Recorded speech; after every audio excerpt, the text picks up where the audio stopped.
नमस्कार, आप देख रहे हैं हल्ला बोल टीवी। मैं हूं दीपक शर्मा। हम बांकीपुर की कुछ मिस्ट्री आज सुलझाने वाले हैं। मिस्ट्री क्या है? बांकीपुर की गलियों में घूम रही मिस्ट्री वुमन की, वो भी हम जानेंगे। तो हमारे साथ बांकीपुर की गलियों में घूमने वाली मिस्ट्री वुमन हैं और हम इनकी मिस्ट्री जानेंगे। तो बिहार के लोग हल्ला बोल टीवी की एक खबर से आपको डॉक्टर पद्मा ओझा कम मिस्ट्री वुमन के नाम से ज़्यादा बुलाने लगे। आप गलियों में घूम रही हैं, बांकीपुर के उन गलियों में घूम रही हैं जहां बाइक भी जाने में दिक्कत होती है। क्या कुछ पाया आपने, क्या कुछ देखा आपने? एक चीज़ मैंने पाया जब हम लोग उन गलियों में हम लोग घूम रहे हैं कि लोग जो है वह बदलाव के लिए वो एक आशा भरी निगाहों से देख रहे हैं, क्योंकि अभी तक जो भी वहाँ के विधायक रहे या कहिए कि बिहार सरकार जो अभी 2 महीने से जिन चीज़ों को वो झेल रहे हैं, कहीं ना कहीं ये रियलाइज़ कर रहे हैं कि अब जो हो रहा है वो जंगल राज 2 आ गया और हमारा विकल्प कहाँ है, हम कहाँ जाएं।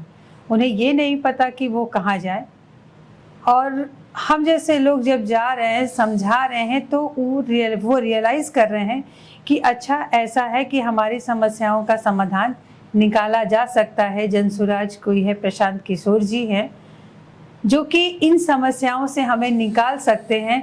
तो ज़रूर इस बार हम लोग उनको देखना चाहेंगे। नहीं, ये तो प्रशांत किशोर वहाँ से चुनाव लड़ रहे हैं, जनसुराज की टीम कैंपेन कर रही है लगातार, ये सारी चीज़ तो ठीक है। हमारे दर्शक मिस्ट्री वुमन के बारे में, उनकी लाइफ के बारे में थोड़ा जानना चाहते हैं। आप वहाँ की गलियों में घूम रही हैं, रोज़ चली जाती हैं, रोज़ घूमती हैं। आप अपने बारे में थोड़ा बताइए। आपने क्या किया है, आप कौन हैं? आपने बिहार, जो मेरे पास जानकारी है उसके मुताबिक आप एक कॉलेज में प्रिंसिपल थी बेंगलोर में। वहाँ से बेंगलोर का अपना इतना ऐसा करियर छोड़कर यहाँ की गलियों में भटकना, ये सारा कुछ बताइए। आप क्या करती थी बेंगलोर में? मैं आज से 2.5 साल पहले बेंगलोर में रहा करती थी, ये सही जानकारी है। वहाँ पे मैं शिक्षा से जुड़ी हुई थी। मैं डिग्री कॉलेज में प्रिंसिपल थी, तभी मेरा बेटा 12th में आया। जब 12th में आया तो उसे टाइम मैं नहीं दे पा रही थी, इसलिए मैंने वो उस प्रिंसिपल के जॉब को छोड़ दिया। फिर +2 HDFC स्कूल है वहाँ पे, उस स्कूल में वहाँ पे मैं विभागाध्यक्ष थी और एग्जामिनेशन हेड के तौर पे वहाँ काम कर रही थी। इसी दरमियान मैंने प्रशांत जी को देखा फेसबुक पर कि वो पदयात्रा कर रहे हैं। थोड़ा सा और पीछे जाते हैं, 2014 में जब मोदी जी आए और चुनाव हो रही थी लोकसभा की, तब हम लोग न्यूज़ में देखते थे कि उनके साथ एक लड़का घूम रहा है। तो लोग कहते थे कि ये बिहार का लड़का है। तो जब हम लोग देखते थे कि एक बिहार का लड़का मोदी जी की मदद कर रहा है और मोदी जी चुनाव जीत जाते हैं और प्रधानमंत्री बनते हैं, तो मन बहुत गौरवान्वित होता था, बहुत मन खुश होता कि देखो बिहार का लड़का मोदी जी को जिताया है। 2015 में नीतीश जी जब मांझी जी की सरकार वो बना दिए और वो मुख्यमंत्री का पद छोड़ दिए, उसके बाद फिर प्रशांत जी यहाँ पे बिहार आए और बिहार आकर नीतीश जी की मदद किए, फिर उनको दोबारा मुख्यमंत्री के पद दिलवाए। वो देखा, उसके बाद हम लोगों ने लगातार ये देखने लगे कि वो कभी दिल्ली में, तो कभी बंगाल में, तो कभी साउथ में, हर जगह वो काम किए जा रहे हैं और जिसके भी साथ वो लग रहे हैं वो चुनाव जीत जा रहा है। तो लगता तो अच्छा था कि इतना इनके पास टैलेंट है कि ये तो किसी को भी जिता दे रहे हैं। ऐसे ऐसे कैंडिडेट को साउथ में जिता दिए, पहले ही दे दिए, मुख्यमंत्री का वोट दे दे के लीजिए आपको हम दे दे रहे हैं और करके जिता देते थे। बट मन में एक खींच आने लगी कि इस बंदे के पास अगर इतनी ही शक्ति बुद्धि है तो ये बिहार के लिए कुछ क्यों नहीं करता है। तो मैं और मेरे हस्बैंड के बीच ये मैं खींच के उनको बोलती थी कि इतना है तो बिहार का लड़का है, इतना दिमाग है, तो ये बिहार के लिए कुछ क्यों नहीं करता है। तो वो बोले कि एक दिन ये बिहार जरूर आएंगे, ये तुम लिख के रख लो। तो 2023 की बात है, सितंबर अक्टूबर की बात, मैंने उनको फेसबुक पे देखा पदयात्रा करते हुए। तो मैं स्कूल में ही थी, वहाँ मैंने उनको देखा तो मैं भाग के आके सबसे पहला चीज़ इनको यही बताई कि आपने जो बात बोला था वो बात तो सच हो गई। प्रशांत जी तो आगे बिहार देखिए ऐसा ऐसा पदयात्रा कर रहे हैं और सबको समझा रहे हैं, बिहार बदलाव की बात कर रहे हैं। फिर हम लोग को क्या करना चाहिए? तो हमें भी लगा कि जब एक आदमी अपना सब कुछ छोड़ के और अब बिहार आकर अब पैदल घूम रहा है और बिहार के लिए काम कर रहा है, तो हम जैसे लोग जो बाहर बैठे हैं, बिहार से बाहर हैं, अपने आप को बिहारी कहते हैं और कई लोग ऐसे कहते हैं कि बिहार रहने लायक जगह नहीं है। तो बाहर रह के कोसने से अच्छा है कि जब प्रशांत जी काम कर रहे हैं तो हम जाके अपना कंधा लगाएं। और उसी समय से मैं ये कोशिश करती रही कि किस तरह से प्रशांत जी से मिला जाए। उस दौरान मैं फेसबुक पर उनको देखती गई, देखते देखते मैं देखती थी कि ये पोस्ट किसने किया है, अब उनके पास पहुंचा कैसे जाए। तो मैंने फेसबुक पे वो पोस्ट देखा कि किसने पोस्ट किया है, उसको मैसेंजर पे मैसेज करती थी कि ये कौन है भाई। तो बहुत सारे लोगों को किया करती थी, उसी में कोई निकल जाता कि हम पदयात्री हैं, उनके साथ घूम रहे हैं, मतलब प्रशांत जी से फिर बात कैसे होगी, फिर वो एक नंबर देते हैं। ऐसे ऐसे करके कई लोगों से मैं अक्टूबर से लेकर के फरवरी तक मैंने बात किया। उसके बाद कुछ लोग हमें मिलने लगे जो पदयात्री उनके साथ थे, फिर मैं उनसे बात करने लगी।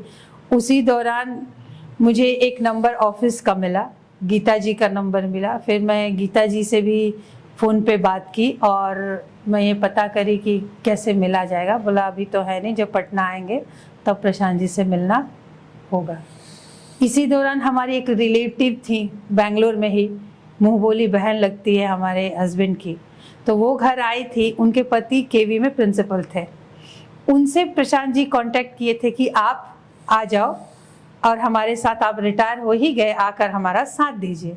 तो उन्होंने भी हाँ बोला था कि हम आएंगे, लेकिन दुर्भाग्य की कुछ एक ही महीने बाद उनका देहांत हो जाता है, तो नहीं आते हैं। बट उनकी जो मुँह बोली बहन इनकी जो लगती हैं, वो हमारे घर आई थी और तब मैं प्रशांत जी का एक प्रोग्राम ही ऑनलाइन मीटिंग देख रही थी।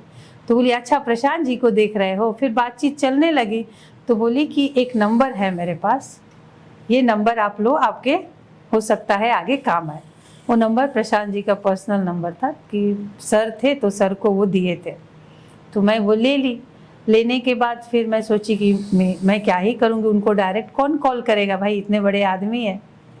फिर मन में सोची कि ठीक है कॉल नहीं कर सकते, मैसेज तो कर ही सकते हैं, क्या ही कर लेंगे, मन करेगा जवाब देंगे, नहीं मन करेगा नहीं देंगे। तो मैंने उनको मैसेज किया तो तुरंत वो रिप्लाई किए। ये बहुत ही बड़ी बात है कि एक मैसेज का वो रिप्लाई किए। मैंने बोला कि ऐसा ऐसा है, मैं बेंगलोर में रहती हूँ बट मैं आपसे मिलना चाहती हूँ। फिर वो बोले कि अपना बायोडाटा शेयर कीजिए, अपने बारे में थोड़ा और बताइए। तो मैं अपना बायोडाटा वगैरह शेयर किया। बोले 2 दिन का समय दीजिए। ये मई की बात है, 13 मई की बात है कि 2 दिन का समय दीजिए। ठीक 2 दिन बाद 15 तारीख को मुझे गीता जी का कॉल आता है और वो कहती हैं कि प्रशांत जी आ रहे हैं, तो 17 तारीख को आप आइए, सुबह 10 बजे की मीटिंग फिक्स हो गई है बेंगलोर में। बेंगलोर, मतलब पटना आने के लिए। फिर बेंगलोर में आपकी मुलाकात हुई? नहीं, मैं बेंगलोर ही थी। प्रशांत जी यहाँ पटना आ रहे थे, पटना अच्छा। मीटिंग की ये सब अच्छा, बात तो चल रही बेंगलोर से आप पटना आए? हाँ, तो उनसे मिलने? 17 तारीख को सिर्फ सुबह उनसे मिलने आए बेंगलोर से पटना? 17 तारीख को सुबह की फ्लाइट। 17 किस साल की बात है? 17 मई 2024। 24। उस दिन हम लोग फ्लाइट 17 मई 2024 को आप बेंगलोर से फ्लाइट पकड़कर पटना आती हैं सुबह प्रशांत किशोर से पहली बार मिलने के लिए। उस समय तक कोई मुलाकात, कोई नहीं बातचीत नहीं, सिर्फ मैसेज के जरिए जी, उससे पहले बात हुई। जी गीता जी से बात हुई थी, आर के मिश्रा जी थे, उन सबसे लंबी बातें होती थी। तो उस दिन सुबह 7:30 बजे हम लोग यहाँ लैंड करते हैं और 10 बजे की हमारी मीटिंग रहती है शेखपुरा हाउस में। और वो मीटिंग बहुत ही सफल रही।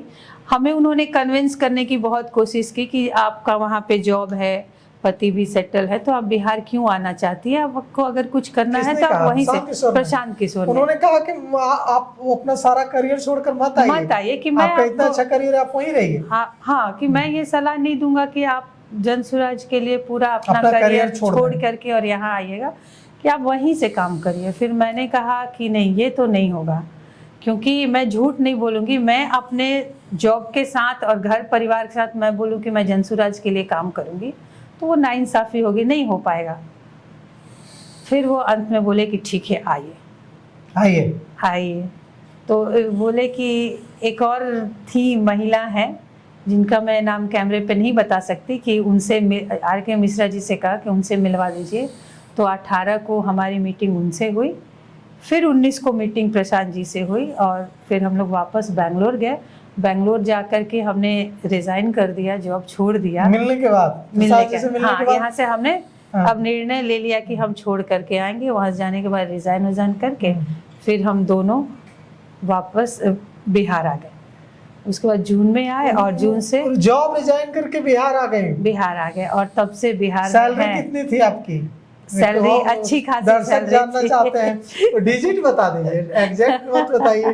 तो 5 डिजिट 6 डिजिट। बेंगलोर में प्रिंसिपल की नौकरी, मैं बेंगलोर में HOD थी उस मैं समय। बेंगलोर में अमेरिकन मीडिया आयुनो में काम कर चुका हूँ, जी गूगल में काम कर चुका हूँ, माइक्रोसॉफ्ट में काम कर चुका हूँ, जी। तो मुझे अंदाजा है बेंगलोर की सैलरी का, इसलिए मैं पूछ रहा हूँ। मुझे खुद मेरी वाइफ रिपोर्टेड स्कूल था तो हाँ, अच्छी पैकेज तो थी वहाँ कितने डिजिट में सैलरी थी? पे। चलिए छोड़िए उसको। तो वहां से नौकरी छोड़कर आप आ जाती हैं, जी, और सिर्फ इसलिए कि आपको प्रशांत किशोर के साथ काम करना है, बिहार के लिए काम करना हाँ, है, बिहार प्रशांत- में बदलाव के लिए काम करना काम है। करना है जी, और भरोसा है कि ये जो व्यक्ति निकला जी, है ये बिल्कुल। इनके साथ जुड़ना है। बिल्कुल कि एक कितने व्यक्ति यह कर रहा जान है। करके प्रशांत किशोर कितने खुश हुए कि कोई महिला बेंगलोर से अपना इतना बेहतरीन करियर छोड़कर मेरे इस जो मैंने पदयात्रा शुरू की है इसमें जुड़ने आ रही हैं। कितना मोटिवेशन उनको मिला। वो तो नहीं पता, वो तो वही बता सकते हैं कि मोटिवेशन। अगली बार मैं जब उनका इंटरव्यू करूंगा तो मैं पूछूंगा उनसे कि जब कोई भी डॉक्टर पद्मा ओझा नहीं, कोई भी महिला या कोई पुरुष अपना इस तरह का करियर छोड़कर आपके मूवमेंट से जुड़ता है तो आपको कैसा लगता है। मैं खुद पूछूंगा अगली बार जब मेरी उनसे बात होगी, मैं उनका इंटरव्यू करूंगा तो। लेकिन आपने क्या पढ़ा उनके चेहरे पर, कैसे फीलिंग आई होगी उनको जब इस तरह से आपकी तरह कई सारे लोग जब अपना एक जमाया करियर छोड़कर बिहार लौटे ताकि वो जो काम कर रहे हैं वो उसको आगे ले जा सके। मुझे एक चीज ताकत दी कि मेरे बच्चे सेट हो गए थे, तो हम लोग के ऊपर कोई जिम्मेदारी नहीं थी। ये बात भी थी कि हमने अपनी पारिवारिक जिम्मेदारी निभा ली थी, तो हमने सोचा अब जो हमारी ज़िंदगी बची है, जितना दिन शरीर चलेगा तो हम लोग जन सुराज के लिए काम करेंगे। अगर कुछ भी बेहतर, थोड़ा सा भी बेहतर होता है तो हमें अपने आप में संतुष्टि मिलेगी कि उसमें हमने भी कंधा लगाया है। आप जब बिहार से गई थी तब वो कौन सा साल था जब आप बिहार से गई थी बेंगलोर? ऐसा नहीं था, बचपन से पापा रेलवे में थे तो हम लोग बाहर ही रहे। फिर शादी के बाद बिहार रहे, फिर कलकत्ता रहे, तो बाहर ही थे।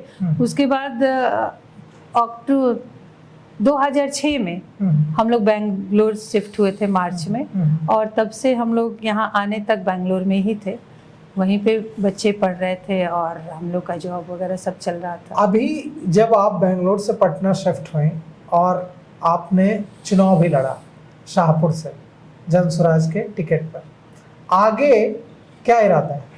अभी आप बांकीपुर में कहा जा रहा है कि आप हर दिन, मौसम अच्छा हो मौसम खराब हो, बदन जलाती गर्मी है, झुलसाती गर्मी है, इस गर्मी में बेंगलोर में जो लोग रहते हैं वो एक चीज़ के बहुत बार एक चीज़ को कोट करते हैं, वो है बेंगलोर का मौसम। जी, वो कहते हैं कि बेंगलोर में इसलिए रहना चाहिए क्योंकि यहाँ का मौसम बहुत अच्छा है। और पटना की जो गर्मी है जो बेंगलोर में रहा होगा उसको तो एकदम झुलसा देगी पटना की गर्मी।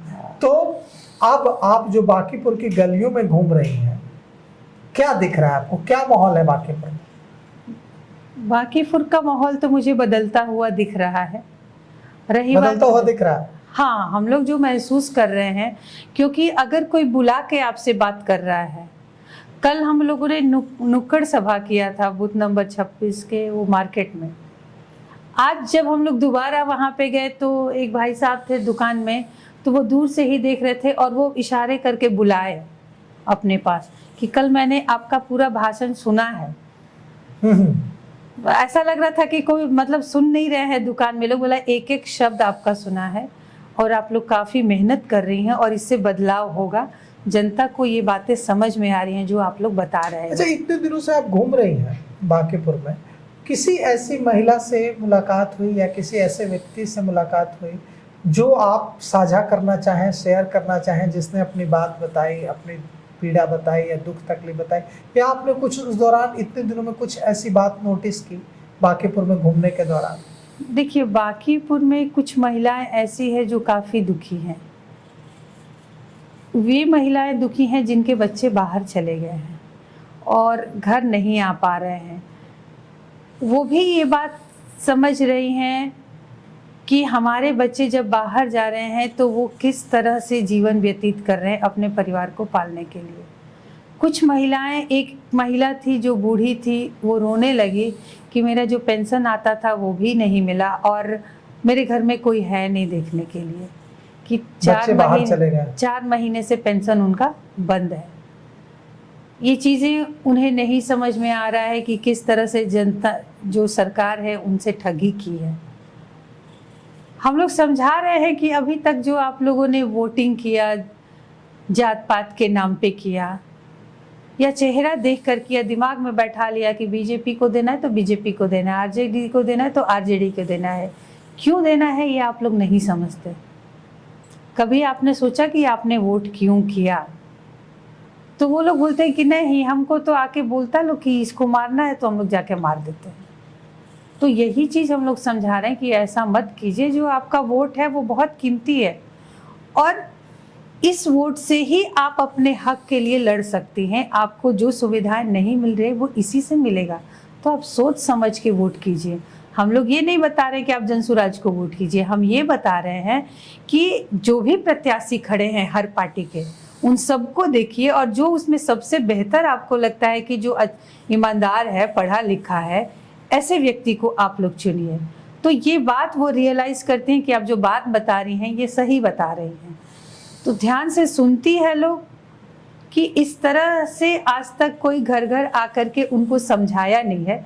सब हाथ जोड़कर वोट ही मांगे हैं कि हर साल जब वोटिंग का टाइम आता है तो हाथ जोड़ते हैं और हाथ जोड़कर वोट मांगते हैं और उसके बाद फिर वो दिखाई नहीं देते हैं। तो ये सारी चीज़ें है मन को दुखी करने वाली कि महिलाएं जो है आज भी इस अंधेरे में है, उनको ये तक नहीं पता कि हमारे वोट का महत्व क्या है। हम लोग समझाते हैं कि सरकार आपके लिए है, आपसे सरकार है, सरकार से आप नहीं है। इस बात को आप समझिए, आपने सरकार को बनाया है, इसलिए सरकार को वो सारी चीज़ें करनी पड़ेंगी जो आपको, आपकी ज़रूरतें हैं, जो आपके अधिकार हैं।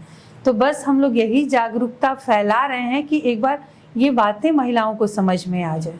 और महिलाएं कनेक्ट कर रही हैं, महिलाएं समझ रही हैं। बिल्कुल महिलाएं कनेक्ट करती हैं, क्योंकि हम भी महिला हैं तो हम लोग के साथ ऐसी चीज़ें होती हैं कि हम लोग महिलाओं को बोलते हैं तो वो हंसती हैं कि नहीं आप एकदम बिल्कुल। मैं जब गांव में भी जाती थी तो एक चीज़ मैं उनसे मतलब शेयर करती थी कि एक महिला ही है जो घर को बनाती है, और महिला जो है वो बहुत दूरदर्शी है। वो आज करती है बट कल की सोचती है। आज खाना, गरीब भी है तो आज खाना बनाती है तो सोचती है कि कल क्या बनाएंगे। और अगर आज उसको 1000 रुपये मिलते हैं कि ये लो तुमको महीने का खर्च चलाना है, तो कोशिश करते हैं कि 700-800 रुपये में घर बढ़िया से चला लें और 200-300 रुपये छुपा के रख लें। तो इन बातों पे वे बहुत खिलखिला के हंसती हैं कि नहीं बात आप सही कह रही हैं। वही महिला जब मुसीबत पड़ता है तो पति की ढांढस बंधाती है और कहती है कि आप चिंता मत करो, मेरे पास है, मैं रखी हूँ, लो अपना काम कर लो। तो ये महिला की ताकत है। तो वैसे ही मैं कहती हूँ कि अब आप आगे भी आप सोचो, आप अपने बच्चों के बारे में सोचो, उनके भविष्य के बारे में सोचो कि आपको ये तय करना है कि आपके बच्चे बाहर जाएंगे पढ़ने के लिए, बाहर नौकरी करने के लिए जाएंगे, या यहीं पढ़ाई करेंगे और यहीं उनको रोजी रोजगार मिलना चाहिए। तो देखिए, आज मिस्ट्री वुमन की सारी मिस्ट्री सुलझ गई है। कैसे बेंगलोर से अपना इतना शानदार करियर एक कॉलेज, डिग्री कॉलेज की बेंगलोर में प्रिंसिपल, हालांकि इन्होंने अपनी सैलरी का खुलासा नहीं किया, लेकिन मैं बेंगलोर में रहा हूँ, मुझे पता है कि बेंगलोर में एक डिग्री कॉलेज की प्रिंसिपल की सैलरी क्या होती है। तो उस सैलरी की नौकरी छोड़कर आज मिस्ट्री वुमन जो डॉक्टर पद्मा ओझा हैं वो बांकीपुर की गलियों में भटक रही हैं। किस लिए? ताकि बांकीपुर की महिलाओं को जगा सके। इन्होंने अपनी पूरी कहानी बताई कि कैसे प्रशांत किशोर से प्रभावित होकर ये फेसबुक के जरिए उन तक अपनी बात पहुंचाने की कोशिश करती थी और अंततः उनसे बात कर अपना करियर, अपनी नौकरी छोड़कर बिहार लौटी। तो चाहे वो जनसुराज के लिए आए या इस तरह की महिलाएं किसी भी दूसरे कॉज के लिए लौट कर आए, जब इस तरह की महिलाएं अच्छे कॉज के लिए बिहार लौट कर आएंगी तो जरूर एक ऐसा बिहार बनेगा जिसमें चारों तरफ अमन होगा, चैन होगा, विकास होगा। तो फिलहाल इस पेशकश में इतना ही।